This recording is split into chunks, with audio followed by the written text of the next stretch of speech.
Hello. So I think I'm just going to be talking about whatever interesting things happen to have been happening to me on a lot of these videos, and some of that's just going to end up with me talking about books. So here's a book I just finished reading. It's not very good. Um, what happened was that on the same day that I impulse purchased a table, I also impulse purchased a whole bunch of books in that, which was actually the thing I was setting out to do on the day. On that day, I mean, I wasn't setting out to impulse purchase books, but I was setting up to go to a bookstore, which usually results in impulse purchasing books. Um, and they had a rack of like many books outside, which were going for £1 or so £5 for £4.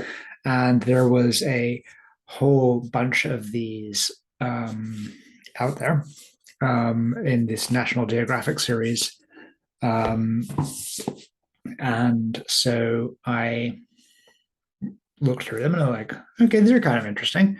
They're basically all well below my level. Like I can't really, part of the problem and why I say it's not a very good book is I can't really tell what level they're designed for. I think the target audience is probably in the sort of smart teenager range. I'm imagining someone who is sort of towards the end of high school, but I think if they're written for that range, then they're written by people who I think don't quite remember what it's like to be at that range, because the general problem I'm having with a lot of these is that with this, well, particularly with this book, because this is the one I've just finished reading. This is Creativity in Mathematics: How a Marvelous Mind Works. Let me hold it up for you again. Maybe I'll actually get a good thumbnail this time. And it's essentially what it sounds like. It's a bunch of discussion of different types of mathematics, how people discover things in them, and like that's in principle a super interesting topic. I wouldn't say it's the best of summary, nor best book you're going to find on that.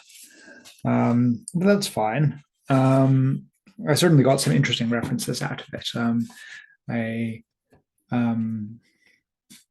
ordered a bunch of secondhand books off Abe Books that were from the bibliography for this book, and so I may later be talking about books that I got as a result of this. But I mean, either way, like this is ATP worth a book roughly. And I certainly got ATP worth of value out of it, and part of that is because I very much didn't read it in detail. I sort of skimmed my way through it. And I think that's the correct way to relate to a lot of books.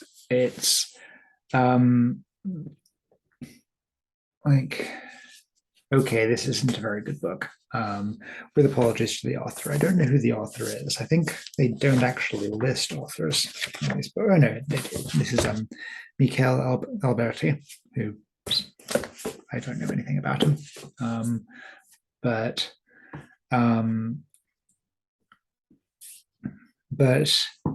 yeah, like, the way to approach a lot of books is essentially, can I get something out of interacting with this book? And if you do it from the point of view of, I've got to read every word in this book properly in order to count as having virtuously engaged with the book, then a lot of books, the answer is you're not going to get enough out of them to be worth the effort of reading them. And this creates a strong incentive against reading. So I don't recommend it.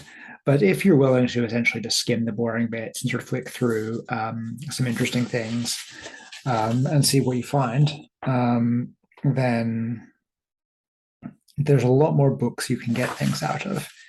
Here I got essentially two neat little results in geometry and some interesting books in the bibliography, and had a perfectly pleasant half hour or so, maybe more like an hour reading through it. Oh yeah, no, there was another nice result, not in geometry, that I thought was cute, which was what was it? Not here. And anyway, I think I remember the the result, which was the question of which natural numbers can be expressed as the sum of a sequence of contiguous numbers. So, for example, like 3, 4, 5 adds up to 12. So 12 can be expressed as a sequence of contiguous numbers. And it's not a particularly hard thing to prove, but the answer turns out to be that every number except for a power of 2 can be expressed this way. And their discussion of how you find that result is quite neat. Like this is all very much in the category of elementary mathematics, which is part of why I'm confused about what the target audience is. Like the results are very much too elementary to be of particularly interest if you have much mathematical background, but they are probably too advanced. Like, but also they just casually drop things like references to calculus, which if this were aimed at a younger audience, I don't think they would be including. And I don't know if that is a deliberate representative of who the book is for, or whether it's just essentially not being very careful about the assumed target audience. And that's actually one of the other things that annoyed me about it, which is that just like I shouldn't have to guess this information.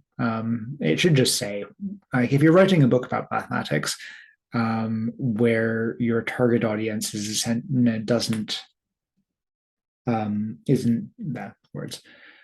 everybody over the age of about 5 who has the right reading level, you should probably say what level of background you assume.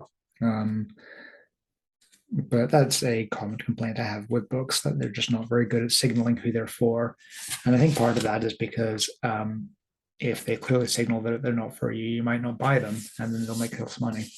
At any rate, I think my timer has gotten stuck, so I've probably gone well over the 5 minutes, but that's okay.